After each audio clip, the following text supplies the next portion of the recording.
শ্রীকৃষ্ণ বলেন, কষ্ট থেকে পালিয়ে গেলে শক্তি আসে না, বরং কষ্টকে গ্রহণ করলেই মানুষের ভেতরে সত্যিকারের শক্তির জন্ম হয়। ঠিক যেমন অগ্নিতে পোড়ালে সোনা আরও বেশি বিশুদ্ধ হয়, তেমনি দুঃখ, অপমান আর ব্যথা মানুষকে পরিণত করে তোলে। যে কষ্ট সহ্য করতে শেখে সে সকল ভয়কে জয় করে নেয়।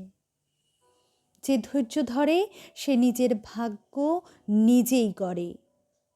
মনে রেখো, আজ যে কষ্ট তোমাকে নত করছে প্রতিনিয়ত, কাল সেই কষ্টই তোমাকে এমন উচ্চতায় দাঁড় করাবে যেখানে দাঁড়িয়ে তুমি নিজেই বুঝবে এই যন্ত্রণা ছিল তোমার সবচেয়ে বড় আশীর্বাদ।